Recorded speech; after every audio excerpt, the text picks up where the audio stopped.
어린아이 또 자녀들, 우리 자녀손들이 있는데요.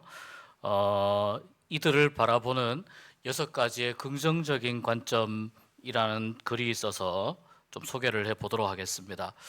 첫 번째는 아이들의 단점을 보지 않는다는 것입니다. 너는 왜 이렇게 못하는 게 맞냐? 제발 좀 잘해라.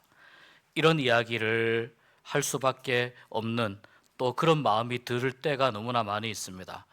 어른들의 눈에는 아이들의 장점과 단점 중에서 단점이 눈에 많이 들어오게 된다는 것입니다. 그래서 단점을 보완하려고 이야기를 하게 되면 오히려 아이들이 스트레스를 받게 된다는 것입니다. 그래서 아이의 장점을 더욱 발전시켜서 성장해 나가도록 이끌어주면 자연스럽게 단점이 보완이 되고 눈에 보이지 않게 된다는 것입니다. 두 번째는 아이들의 지금의 이 모습을 완성된 모습으로 바라보지 말아야 한다는 것입니다. 어른들도 완성품이 아닙니다. 하물며 아이들은 더더욱 계속 성장하는 과정 가운데 있습니다. 신체적으로, 또 정신적으로, 또 영적으로 아이들이 계속 성장해 가야 합니다.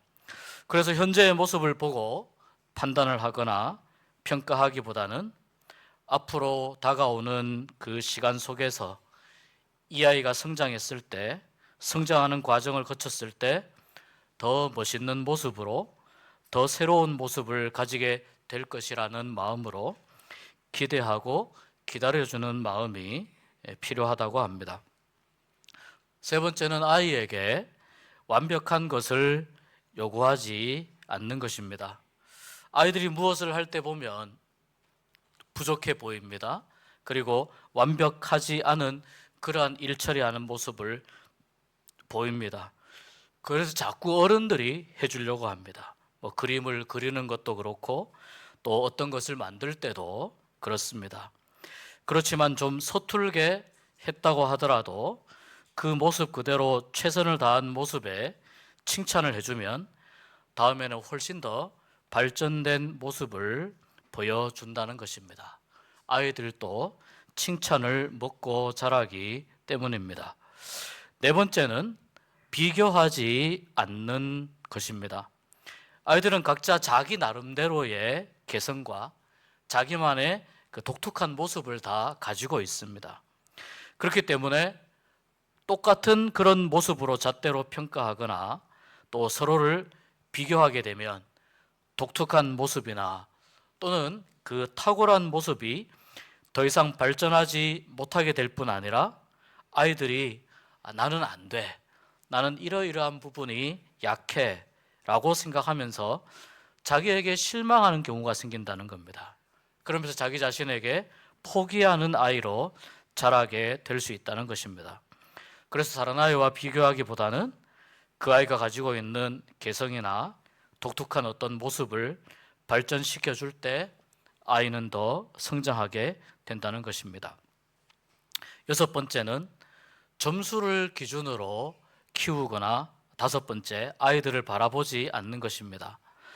물론 공부는 여러 가지 모습 중에서 그 아이들을 평가하는 데 굉장히 중요한 하나의 그 도구, 기구임에는 틀림없습니다. 그러나 아무래도 지적인 능력에 치중하는 경우가 많습니다. 물론 오늘날에는 그 학교도 아직 이러한 많은 것을 판단하는 데 있어서 성적이나 공부로 평가하는데, 요즘 이제 학자들의 그런 다양한 이론들에 보면은 예를 들어서 다중지능 이론이라든지 이런 것들을 보면 단순히 IQ 하나로 아이의 지능이 결정되는 것이 아니다, 이런 이제 이야기들을 견해들이 있습니다. 여러 다양한 능력들이 결합이 되어서 그 아이의 지능을 형성하게 된다는 것입니다. 그러니까 아름다운 것을 보면은 감동받는 아이가 정상인 것이고, 지나가는 개미에게 아이가 관심을 보인다면 지극히 정상이라는 것입니다. 그 자체로 훌륭한 모습이기 때문에 획일화된 어떤 기준으로, 특별히 점수로 평가하거나 판단하지 말아야 된다는 겁니다. 그 다음에 여섯 번째, 이것은 우리 아이에 관한 긍정적인 관점인데요. 물론 지금까지 내용들도 다 그렇지만요. 우리 아이가 항상 최고다, 이런 마음으로 대해야 한다는 것입니다. 우리 아이는 항상, 그러니까 점수로 판단하지 말라고 그랬는데 좀 다른 의미에서 우리 아이는 항상 100점이다, 최고다, 이렇게 생각하라는 것입니다. 부모가 또는 어른들이 아이에게 너는 최고다라는 마음으로 대할 때 아이들은 자기 자신에 대해서 자부심을 가지게 되고 자기 자신을 긍정적으로 바라보게 됩니다. 물론 지나치게 너만 최고다, 이러한 생각을 불어넣어서 자기 자신만 아는 아이로 자라도록 하는 것은 경계하되, 자신을 항상 긍정적으로 그리고 가능성을 가진 그런 존재로 자기 자신을 바라보는 그러한 모습을 가지도록 균형을 잘 잡아주는 것이 매우 필요합니다. 이러한 이 6가지의 관점들만 가지고도 아이들에게 충분히 격려가 될 수 있고, 또 아이들에게 자기 자신을 더 발전적으로, 또 자기 자신의 미래를 조금 더 희망적으로 그려나가게 하는 데에 분명히 긍정적인 영향을 끼칠 수가 있습니다. 우리는 우리의 자녀들, 또 우리의 손주들과 우리 다음 세대들이 하나님 안에서 믿음으로 잘 자라기를 바라면서 기도합니다. 그런데 그럼에도 불구하고 점수나 숫자로 사람들을 판단하고 능력으로 사람들을 판단하는 이 세상 가운데에서 우리가 계속 붙잡고 우리가 계속 찾아야 할 것은 성경의 말씀과 기준인 줄 믿습니다. 어린이들에 대한 바람직한 모습과 또 참된 길로 이끌어 주기를 바라면서도 세상 속에서 살아갈 때 나도 모르게 우리가 세속적인 가치를 자꾸 따라가게 됩니다. 세속적인 가치를 추구하게 됩니다. 그러면서 하나님이 주신 참된 신앙의 기준을 우리가 잃어버릴 수 있기 때문에 성경 속에서 계속해서 기준을 찾고 말씀이 어떤 곳을 가리키는지, 말씀이 가리키는 방향을 잘 보면서 나아가야 된다는 것입니다. 오늘 말씀에 보면 사람들이 예수님께 자기의 아이들을 데리고 찾아왔습니다. 예수님께서 이 어린아이들을 맞아주시고 아이들에게 손을 얹어서 축복해 주기를 원했기 때문입니다. 그런데 예수님의 제자들은 어린아이들을 데리고 온 그 어른들과 부모들을 꾸짖었다고 성경이 말씀합니다. 보통 유대 사회에서 랍비나 아니면 존경하는 사람에게 축복을 받게 하려는 것은 오늘날에도 당연하지만 그 당시 유대인들에게도 지극히 당연하고 일반적인 생각이었습니다. 그래서 사람들은 아이들을 예수님께 데리고 나왔는데, 오늘 말씀이 가지는 의미는 예수님께 아이들을 데리고 나오는데 이 아이들을 너무 많이, 아이들을 끊임없이 계속해서 예수님께 지금 데리고 오고 있는 상황이라는 것입니다. 그래서 예수님이 굉장히 피곤해 할 수도 있는 상황이었다는 것입니다. 그래서 제자들이 이 사람들을 나무라거나 꾸짖었는데, 계속해서 제자들도 어떤 의미냐면 아이들을 계속해서 데리고 오니 계속해서 데리고 아이들을 데리고 오는 어른들에게 계속해서 제자들도 지금 꾸지람을 주고 있는 상황입니다.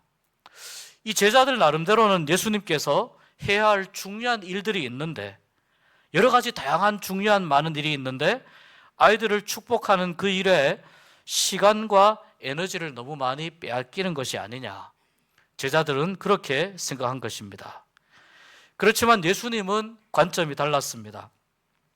제자들이 나름대로 예수님을 걱정하고 염려해서 사람들을 제한했지만 예수님은 아이들이 예수님께 오는 것을 무척 반기시고 기뻐하셨습니다. 그래서 제자들을 무섭게 꾸짖으십니다. 오늘 말씀 14절에 노하시어 이르시되라는 표현이 나옵니다. 노하시어 이르시되, 매우 화가 많이 나셨다는 의미입니다. 적당히 불쾌하거나 기분이 상한 그런 정도가 아니고 거룩한 분노를 예수님이 지금 표출하고 계신 것입니다. 사람들을 꾸짖는 제자들을 향해서 매우 직접 화가 난 그 감정을 제자들에게 강하게 표현하고 계시는 것입니다. 그래서 노하셨다, 혹은 매우 분이 여기셨다, 이렇게 표현할 수 있는 것입니다. 예수님의 이 감정 표현은 제자들의 행동이 매우 잘못되었음을 의미합니다. 제자들은 왜 이렇게 행동을 했고, 또 예수님은 왜 이 제자들의 행동이 잘못되었다는 것을 이렇게 성경에 찾아보기 힘들 만큼 강하게 화를 내시고 지적하셨는지, 그것을 좀 생각해 보겠습니다. 제자들은 자격을 생각하는 사람들이었습니다. 그러니까 이 정도는 되어야, 어떠한 자격이 있어야, 또는 어떠한 상황이 되어야 되는 것이 아니냐, 허락할 수 있는 것이 아니냐. 아이들이 예수님께 찾아와서 축복받기를 원하고 예수님께서 안수하고 축복하시는 것 자체가 제자들은 낭비라고 생각했고, 그 시간에 예수님이 훨씬 더 큰 일을 할 수 있다고 생각했습니다. 그런데 그런 예수님에게 아직 아이들은 예수님에게 다가올 위치나 자격이나 그런 어떤 조건을 갖추지 못했다, 이렇게 생각한 것입니다. 아이들은 아직 미숙하고 아이들은 아직 생각도 어리기 때문에 아이들의 판단이나 결정이나 행동이 잘못된 부분이 나올 수가 있는 것은 당연합니다. 그러나 어떠한 자격을 놓고 예수님께 나와야 된다라고 생각한 것은 제자들이 잘못 생각한 것입니다. 두 번째는 그 당시에 어린아이들에 대해서 어떻게 사회에서 취급했는가 하는 것입니다. 아이들은 아직 다 자라지 않은 존재들입니다. 우리가 이 어린이라고 하는 이 말도 우리나라에서 이 말이 사용되기 시작한 게 100년 정도밖에 되지 않지 않습니까? 그 이전에는 어린아이들에 대한 그 어떤 존재에 대해서 그렇게 중요하게 여기거나 생각하지 않았습니다. 무슨 말이냐면 100년 전에만 해도 그랬는데요, 2000년 전에 이 당시에 이 고대 사회에서는 아이들에 대한 그 중요성을 얼마나 하찮게 생각했겠느냐라는 것입니다. 조금 심하게 말하면 쓸모가 없는 존재, 이런 정도로 생각할 수도 있었다는 것입니다. 그 당시에 로마 시대에 이 어린이는 지금 이 이스라엘을 로마가 다스리고 있었기 때문에 로마 시대의 영향을 받고 있습니다. 법적인 어떤 권리가 어린아이들에게 없습니다. 아버지를 중심으로 하는 이 가부장적인 어떤 그런 제도 속에서 아이들은 하나의 소유물로 여겨집니다. 하나의 그냥 내 것, 이런 개념으로 생각된다는 겁니다. 그래서 제자들도 그 당시에 이 로마인들의 생각 가운데에서 아이들을 그렇게 취급하던 그러한 생각에 영향을 자연스럽게 받을 수밖에 없었다는 것입니다. 그럼 당시의 로마 시대의 그 어린이에 대한 생각과 또 유대인들 안에서는 또 어린이들을 어떻게 생각했는가, 우리가 좀 살펴보겠습니다. 로마인들에게 어린이는 말씀드린 대로 아버지의 소유물입니다. 그리고 아직 아이들은 완전한 인격체가 아닙니다. 아이들도 물론 인격이 다 있습니다만 그 당시에는 완전한 인격체가 아니다라고 보았습니다. 그래서 아이들을 유기하거나 때로는 좀 심각한 이야기이기도 합니다만 영아를 살해하는 일도, 어떤 목적에 의해서 그렇게 하는 일도 허용이 되었다고 합니다. 다시 말해서 아이는 우리 집안에 어떤 필요가 있는데, 우리 집안에 이러이러한 부분이 필요한데 그것을 채우기 위한 도구로 생각하는 것이 당시 로마 사회의 아이들에 대한 생각이었다는 것입니다. 유대인들은 어린이들이 물론 하나님께서 주신 기업이지만, 하나님께서 우리 가정에 주신 기업이지만, 그러나 아직 법적인 발언권이 없는 미숙한 존재로 그렇게 보았습니다. 또 율법에 의해서 아이들의 생명이 보호되긴 하지만 그러나 아직 공적인 어떤 종교 생활, 유대인의 종교 생활에는 직접적으로 참여하지 못하고 배제되고 또 아직은 아이들이 자율적으로 활동하기보다는 보호의 대상으로 조금 더 자유를 주기보다는 아이들에게 어떤 테두리를 만들어 놓고 그 테두리 속에서 보호하는 대상으로 여겼다는 것입니다. 우리가 잘 아는 것처럼 성경에서 사람들의 숫자를 셀 때에 어린아이들의 숫자를 빼놓고 세우는 경우들이 꽤 있습니다. 또 물론 당시에 여성들의 숫자도 빼놓고 제외하고 남자들만 몇 명이었다 이렇게 숫자를 계산하는 것으로 보아서 어린아이들을 어떻게 대했는지 또 아직 아이들에 대한 어떤 그 존재감이라고 해야 될까요?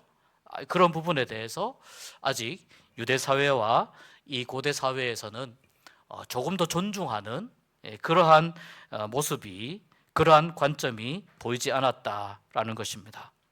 그런데 예수님께서는 당시에 제자들이 영향을 받고 있었던 이러한 일반적인 그 당시의 사회에서 아이들을 대하는 이러한 일반적인 생각에 대해서 예수님께서 매우 화를 내셨습니다.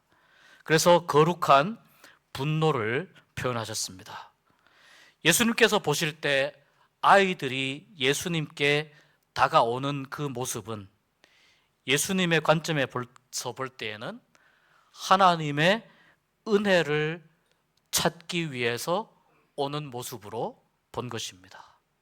왜 나에게 축복받기 위해서 나에게 은혜를 찾기 위해서 오는데 제자들을 향해서 왜 너희들이 하나님으로부터 오는 이 은혜의 통로를 은혜가 내려오는 이 길을 아이들에게 막으려고 하는 것이냐. 이것이 예수님께서 제자들에게 화를 내신 이유 중에 하나입니다. 그리고 말씀하십니다. 아이들이 내게로 오는 것을 용납하고 금하지 말아라. 막지 말아라. 다시 말해서 아이들도 얼마든지 하나님의 은혜를 얼마든지 찾고 누릴 수 있는 존재임을 예수님이 확인시켜 주신 것입니다.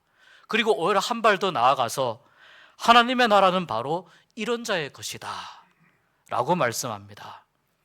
누구든지 하나님의 나라를 어린아이와 같이 받들지 않는 자는 결단코 그곳에 들어가지 못하리라고 주님이 말씀하시면서까지 어린아이들의 존재를 하나님의 은혜를 찾고 하나님의 그 복을 축복을 받기 위해서 오는 아이들의 그 모습을 주님께서는 인정하고 받아주셨습니다. 하나님의 나라는 바로 이런 자의 것이다. 하나님의 나라를 어린아이와 같이 받들지 않으면 그곳에 들어가지 못한다 라고 주님이 말씀하셨는데, 그렇다면 어린아이와 같이 된다는 것은 어떤 것을 의미하는 것입니까? 첫 번째는 어린아이와 같이 순수하고 순진한 모습을 회복해야 된다는 것입니다. 아무래도 아이들은 세상에 때가 묻기 전에 아이들이 얼마나 예쁩니까? 부모와의 애착관계가 잘 형성된 아이들은 엄마 아빠가 하는 이야기들을 100% 받아들입니다. 세상에 때가 묻지 않고 부모님의 말을 의심하지 않으며 그 말을 있는 그대로 받아들이는 그런 마음과 태도를 아이들이 가지고 있습니다. 바로 이러한 순수한 모습, 순진한 모습을 회복하여야 한다는 것이 첫 번째 주님이 말씀하시고 싶은 내용입니다. 그런데 이 말씀보다 조금 더 깊은 의미가 있습니다. 조금 더 깊이 어린아이와 같이 된다는 것에 대한 말씀을 들어가 보면 어린아이는 자신이 스스로는 무엇을 할 수 없기 때문에 부모님을 전적으로 의지합니다. 그러니까 아이는 자기가 무엇을 할 수 없다는 것을 압니다. 그러니까 내가 한계에 다다랐을 때, 힘이 부칠 때, 감정을 내가 제어하지 못할 때 울거나 엄마를 찾거나 아빠를 찾습니다. 순수한 모습이 더 많이 있는 아이들일수록 어떻게 됩니까? 부모님을 더 전적으로 의지합니다. 다시 말해서 어린아이와 같이 되라는 이 말은 어린아이가 부모님을 전적으로 의지하는 그러한 마음처럼 하나님께 모든 것을 맡기고 절대적으로 의지하라는 말씀의 의미입니다. 하나님을 절대적으로 믿고 하나님을 절대적으로 신뢰하라는 말씀입니다. 그러기 위해서는 내가 어떤 존재인가? 내가 아무것도 할 수 없는, 내가 정말 너무나 연약한 존재라는 것을 인정하고 고백해야 가능하다는 것입니다. 하나님 앞에서 나는 무력하고 하나님 앞에서 나는 내가 노력하면 할수록 죄를 짓는 사람일 수밖에 없고 하나님의 그 밝은 광채 앞에서 나는 어떤 존재가 됩니까? 나는 죄밖에 없는 아무것도 아닌 존재가 된다는 것을 하나님 앞에서 인정할 때에 하나님을 의지하는 믿음으로 나아갈 수 있다는 것입니다. 그래서 우리가 구원을 받았습니다만 구원을 얻는 데 있어서 내가 할 수 있는 일, 구원을 얻기 위해서 내가 할 수 있었던 일은 아무것도 없다는 말씀입니다.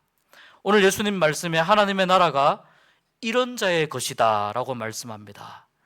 즉 하나님의 나라, 구원받고 하나님의 나라로 들어가는 그 구원의 놀라운 은혜는 자기의 연약함과 아무것도 아닌 것, 그리고 자기의 무력함을 있는 그대로 인정하고 하나님의 구원하시는 은총과 하나님의 사랑을 있는 그대로 인정하고 받아들일 때에 우리 안에 온전한 구원이 이루어지게 된다는 것입니다. 오늘 말씀 다음에 부자 청년이 예수님을 찾아옵니다. 부자 청년이 17절에 예수님께 찾아와서 이렇게 질문합니다. 선한 선생님, 내가 무엇을 하여야 영생을 얻으리까? 라고 질문합니다. 여러분, 이 말 속에는요, 나는 어떤 것을 할 능력이 있습니다 라는 생각이 깔려 있는 것입니다. 나는 나름대로 이루어 놓은 것도 있고 자랑할 것도 있고 또 요즘 이야기하는 스펙도 나쁘지 않습니다. 괜찮습니다. 이 정도면 되지 않겠습니까? 라고 예수님께 그러한 마음으로 물어보는 것입니다. 그런데 예수님께서 어린아이와 같이 되라는 말씀은 바로 이 부자 청년의 마음과 자세를 버리라는 뜻입니다. 그런 마음으로는 결단코 천국에 들어가지 못한다고 말씀합니다. 우리가 하나님 나라에 들어가는 것은 전적으로 하나님의 은혜요, 전적인 하나님의 사랑으로만 가능한 줄 믿습니다. 이렇게 말씀하시고 예수님은 예수님에게로 다가오는 아이들을 한 명 한 명 환대하시고 그 아이들을 안수하시고 축복하여 주십니다. 바로 이러한 믿음으로 하나님께 나오는 사람들을 받아주시는 것입니다. 에베소서 2장 8절 9절에 이렇게 말씀합니다. 너희는 그 은혜에 의하여 믿음으로 말미암아 구원을 받았으니 이것은 너희에게서 난 것이 아니요 하나님의 선물이라. 행위에서 난 것이 아니니 이는 누구든지 자랑하지 못하게 함이라. 구원은 행위에서 난 것이 아니라고 말씀합니다. 전적으로 하나님의 은혜이기 때문에 그래서 하나님의 선물이라고 성경에 말씀하는 것입니다. 하나님의 나라는 그래서 본질적으로 사람이 노력해서 얻을 수 있는 것이 아닙니다. 전적인 하나님의 은혜로만 얻을 수 있고 전적인 하나님의 은혜로만 들어갈 수가 있습니다. 그래서 하나님만 바라보고 하나님만 의지하고 신뢰하고 믿으며 나아가는 어린아이와 같은 마음과 믿음을 가지고 하나님 앞에 나아가게 될 때에 우리 하나님께서 받아주시고 안아주시고 축복하여 주시고 하나님의 나라를 들어갈 자격을 주시는 줄 믿습니다. 여러분 모두 어린아이와 같은 하나님을 절대적인 믿음으로 신뢰하는 어린아이와 같은 그러한 믿음을 통하여 우리 주님의 안수하심과 복 주시는 은혜를 누리시게 되기를 주의 이름으로 축복합니다.